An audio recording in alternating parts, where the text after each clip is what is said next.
Every now and then here in chapel, we have an opportunity to hear from someone who is changing the world in a quiet yet significant way. I've been hoping that my friend Lynne Hybels would be able to be with us for a long time, and this morning is that morning. Let me tell you something about her. Lynne was the co-founder of Willow Creek Church here in Chicago, but today she does not work on its staff. Instead, God has given her a heart for justice issues around the world, and this has taken her to Africa, Latin America, and Israel-Palestine. Today, she is working on comprehensive immigration reform in the U.S. All of it is courageous, and it's at the front edge of what God would have us do in the world today. Lynne became well known with her book that has the best title of any book I have ever seen: Nice Girls Don't Change the World. Lynne is not a nice girl. In fact, she's dangerous.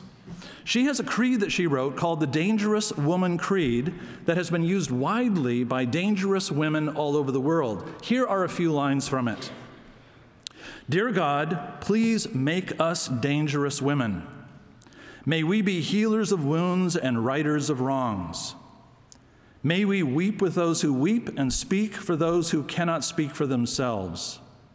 May we never hesitate to let passion push us and conviction compel us, and righteous anger energize us. May we strike fear into all that is unjust and evil in this world. May we overflow with goodness in the name of God and by the power of Jesus. And in that name and by that power, may we change the world. God, please make us dangerous women. Google that one. You really have to. Dangerous Woman Creed. It is amazing. Read the whole thing. Dangerous Woman is such a great title. It is totally tattoo-worthy. In fact, I can think of a half dozen young women right now who ought to be wearing that one. The cultural anthropologist Margaret Mead once wrote, "Never doubt that a small group of thoughtful, committed citizens can change the world." Lynne Hybels rewrote that sentence like this, quote, "Never doubt that a community of thoughtful, committed women filled with the power and love of God, using gifts they have identified and developed and pursuing passions planted in them by God, never doubt that these women can change the world." Lynne Hybels is one of those women, and there are thousands of like her in the world, and some of you are and will be among them. She is dangerous, and she is passionate. She is not one of those stereotypical nice girls, and you are going to like her immediately. Let's give her an awesome Wheaton College welcome.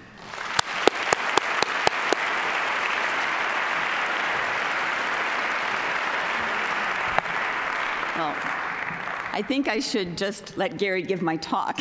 He's on such a roll. I appreciate that, and you need to know I like Gary, but he exaggerates so much, and I am not nearly as dangerous as he says I am. However, I think I might open a tattoo shop. What do you think? So, and one, you might want a dangerous man tattoo. Okay. Actually, Gary and I share many of the same concerns in the world, and I'm really glad that we can be colleagues who cheer one another on. And also, we just figured out that Gary's been doing some teaching at Willow Creek for almost 20 years. He joins us, and we are so thankful to have him there. So I want to give a talk based on the idea of the Prince of Peace today, and I will just jump right into that now. Years ago, I received a Christian card with a quote on the front of it by the 15th century German Christian mystic Meister Eckhart, and it says this: "What good is it to me if Mary gave birth to the Son of God 1,400 years ago, and I do not also give birth to the Son of God in my time and in my culture?" And that question, which I still have on this Christmas card that I put on my desk every year, it challenges and inspires me every December. Now, certainly, I do not wish to deny or diminish the miracle of Jesus' first advent, when he was birthed in the flesh by the Virgin Mary, and nor do I wish to deny or diminish the future miracle of Jesus' second advent, that is awaited by all creation. But I do believe that in between those major miraculous advents, we are all called to our own little advents, our own little miracles when the Spirit of Christ implants itself more deeply in us, so that in our own little way, we can incarnate Jesus in the world that we've been called to. And for me, the weeks leading up to Christmas annually beckon me to reflect on what it means for me in my own flawed and frail way to incarnate Jesus. And increasingly, that reflection has focused on Isaiah's messianic vision of the one who is called the Prince of Peace. And to explain why I'm so drawn to that particular vision of Jesus, I'm going to start with a few personal stories. As most of you probably know, in the early 90s, a horrible war took place in Eastern Europe as the former Yugoslavia crumbled. It was a vicious war, complete with ethnic cleansing and atrocious crimes against humanity. Soldiers would enter a village, rape all the women, and take away all the men and the boys over age 13, and most of them never returned to their villages alive. In fact, most of them ended up in mass graves. Twice during that war, I traveled with a Christian NGO to Croatia and Bosnia.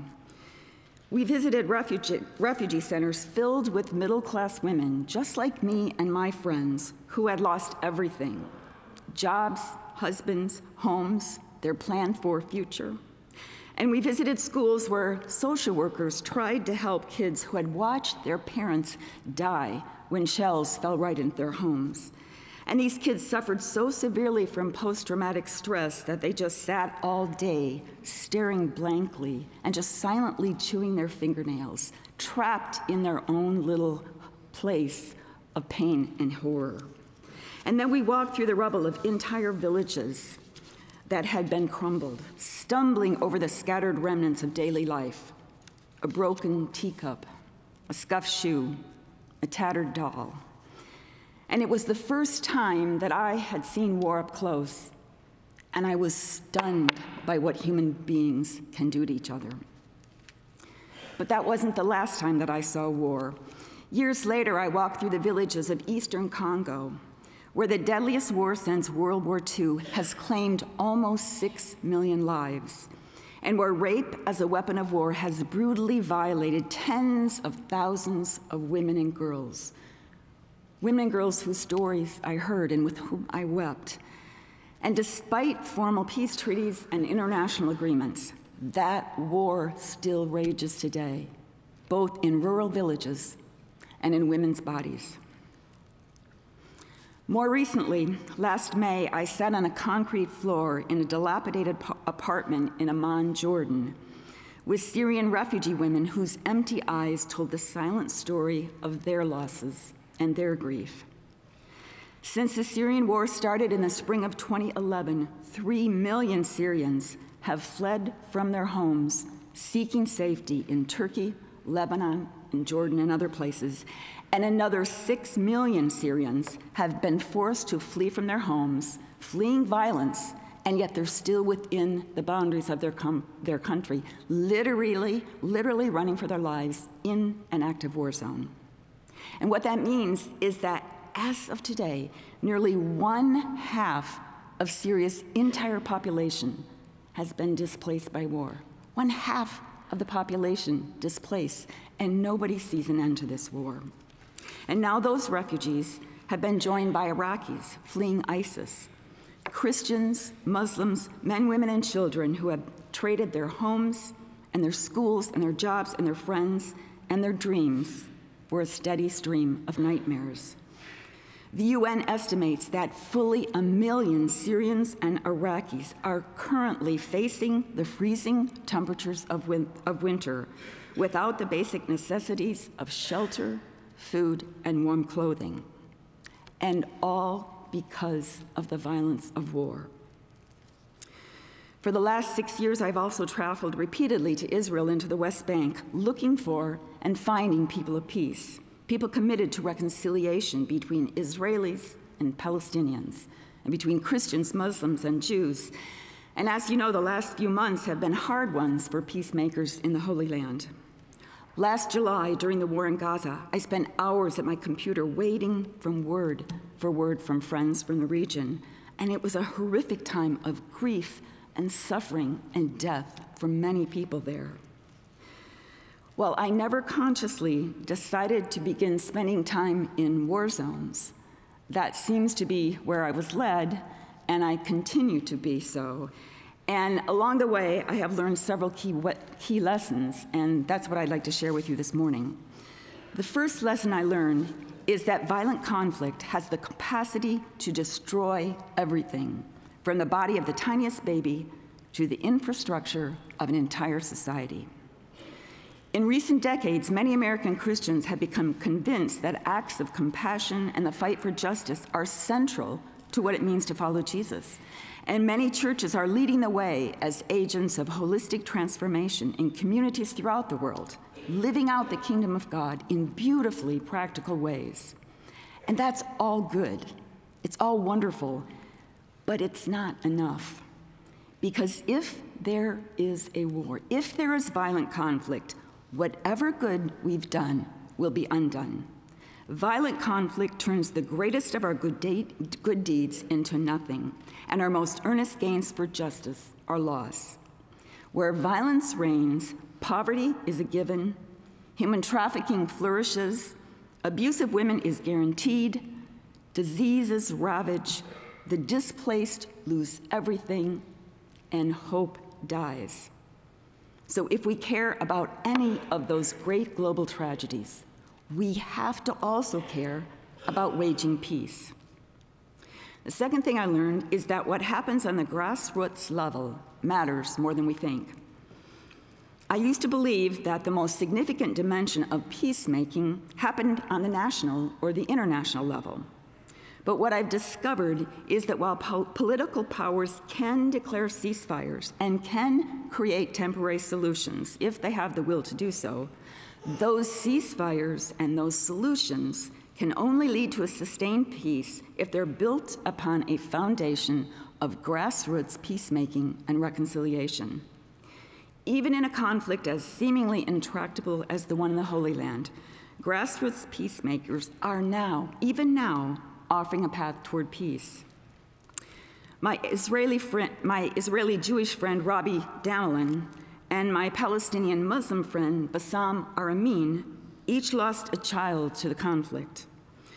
Not wanting other families to suffer as they have suffered, they speak together in schools, in churches, and in civil organizations in the Holy Land and throughout the world, representing a growing group of bereaved Israeli and Palestinian parents who grieve together, share their stories with one another, tap into the deep well of human empathy, and then work together for reconciliation and peace. And while political leaders continue to bring nothing but disappointment to the Holy Land, people like Rabbi and Bassam and hundreds of others like them, whose voices we don't hear about on the news, are showing up day after day, slowly building bridges of empathy, understanding, and friendship. And I believe that one of the most important things that we can do for the sake of peace is to get to know those people like that and to lift up their voices.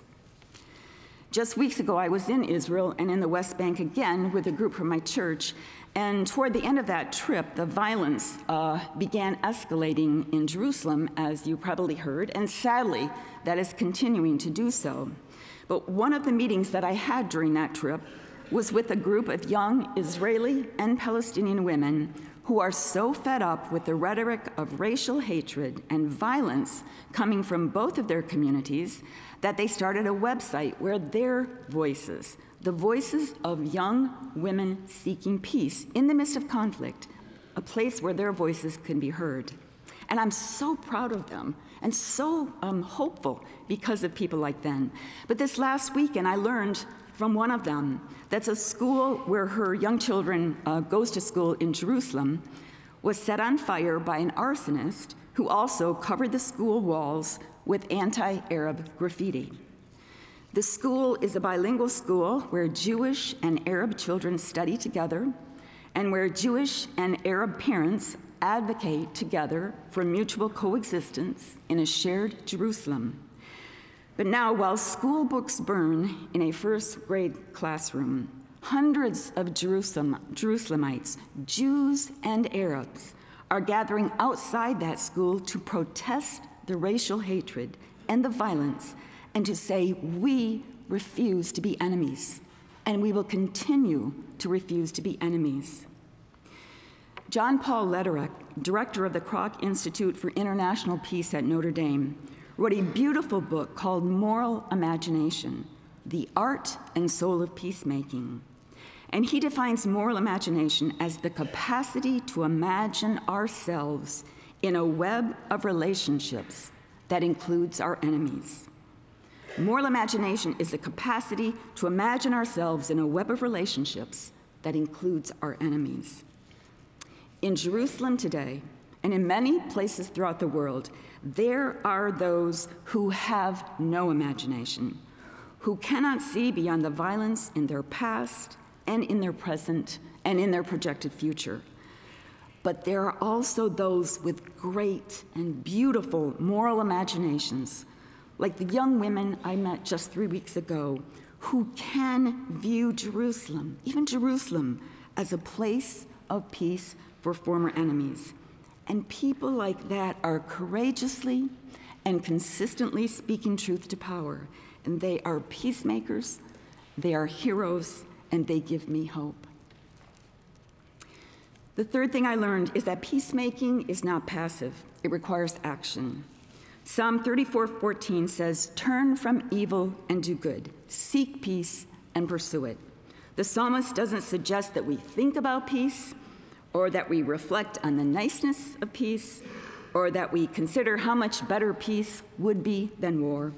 The psalmist says, seek it, pursue it, go after it, take action. And then in Luke 19, we read that as Jesus approached Jerusalem, he was grieved about the city, and he began to weep over the city. And in verse 42, he said, if you had only known this day the things that make for peace, if you had only known, but now they're hidden from your eyes. So according to Jesus, there are things that make for peace. Now, what are those things? I've been asking that question very seriously for the last few years, and I've found some really good answers. Some years ago, the late Glenn Stassen edited a book called Just Peacemaking that highlights 10 key practices of peacemaking that have been developing ever since World War II and that have worked effectively in many places in the world to eliminate potential wars, halt terrorism, and spread peace. Some of the practices are specific peacemaking initiatives that bring people together in mediation and conflict resolution. As one of my Israeli friends says, the violent won't stop until we talk. And so peacemakers take the initiative to create spaces where people from opposing sides can meet and where they can hear one another's stories and begin to understand and have empathy. A year ago in Washington, D.C., I had the great privilege of meeting with a gathering of American and Israeli and Palestinian women. And some of the women from Israel and Palestine came hesitantly, and they came with fear. But in that day and a half that we spent together, the women began to tell their stories, and they began to weep with one another and understand what the other was experiencing. And it was magic. It was one of the most extraordinary experiences of my life. There is so much power in creating spaces of meeting for people. Other practices include supporting direct nonviolent action like protests and marches and boycotts. Ron Sider just wrote a brilliant book calling Christians to a more aggressive and organized use of nonviolent resistance. Far more than we think has been and could be accomplished through nonviolent means if we just took that path more seriously. Other practices are focused on addressing violations of human rights and religious freedom and economic disparity, because the seeds of peace cannot grow in the soils of injustice. So working for justice is an active way of seeking peace. There are also two practices that I've learned personally as I've engaged in the Holy Land. And the first is the importance of listening to and honoring dual narratives. There is never just one true story in any conflict. There's more than one story, and we need to listen to them and honor them. Second, I've also learned the importance of honoring complexity, of expanding our minds enough to grasp that complexity so that we don't slide into simplistic pseudo-solutions that don't do anybody any good. And you know what's interesting is that all of these principles are universal. They can apply to Eastern Congo, to Jerusalem, to Ferguson, to Chicago, to our own communities and our own homes. Yes, the violence in our world seems overwhelming, but we don't have the luxury of throwing up our hands in despair and doing nothing. There are things that make for peace, and we are called to know them and to do them. The fourth thing I learned is that the call to peacemaking is a call to rigorous and costly discipleship. Nothing has humbled me as much as spending time with true peacemakers. Time and again, I've been chastised. I've been broken by the gentle example of men and women for whom loving their enemies could literally cost them their lives. These are people who know about vulnerability and empathy and forgiveness and reconciliation in ways that I can't even imagine. And I look at them and I see how petty I am. I see how quick I am to pick sides and go for easy answers. How often I operate from anger rather than love, and how unlike the Prince of Peace I really am. In his book called Reconcile, John Paul Lederach suggests that the main thing Jesus brought to his role as a peacemaker was his presence. There was something in his presence, something in who he was and how he showed up that made the way of peace more likely. I think that something that was in Jesus is what the world needs to see in his followers today. I think it's what the world needs to see born in us during this very season of Advent in 2014. In the aftermath of the Gaza war, a friend from Bethlehem who has been engaged in nonviolence and reconciliation for many years wrote these words to me. When all the dead are buried and the dust settles, a truer and deeper kind of peace needs to rise up from the rubble of the Holy Land. Not a peace that depends on the decisions of politicians or that trips off the tongues of activists, but a peace that bubbles up from the spring of God's love as it fills us. And to quote author Brian Zahn, as that love pulls us beyond the limits of our own self-interest to a place where we can see the world as God sees it. That's what Jesus had that we so desperately need. A connection with the love of God that is so deep, so broad, and so strong that it can pull us beyond the limits of our own self-interest so that we can see the world as God sees it.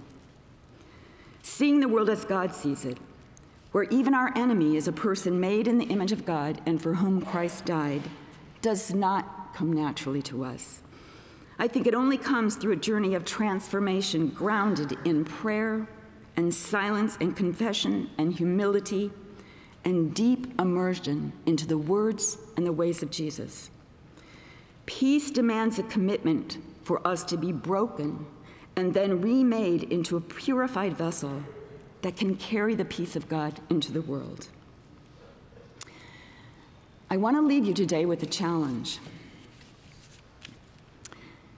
There are voices for peace rising up from many different directions in the American evangelical church at this time. I'm hearing them in conversations, I'm reading them on websites, and I'm endorsing them in unpublished manuscripts. And I've come to believe that peacemaking really is the cutting edge of American Christian discipleship in the 21st century.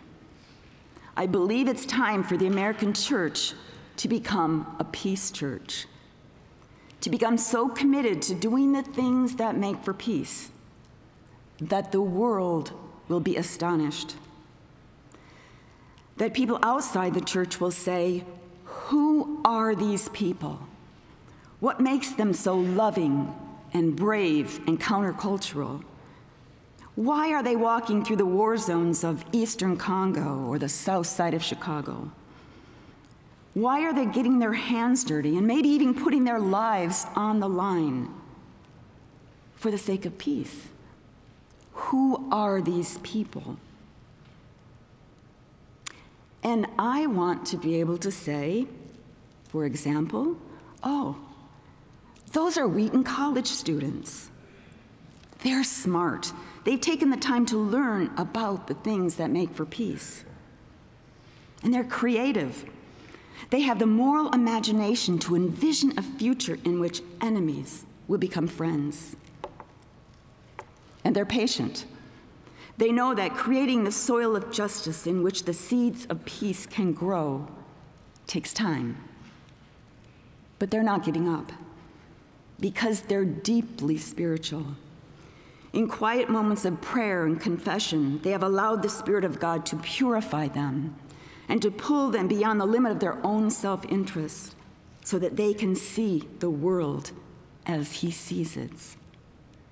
Yeah, those are Wheaton College students. They're followers of the Prince of Peace. And may that be so. I pray that it will be so for you. And now I dismiss you to walk out into the world as peacemakers. Thank you.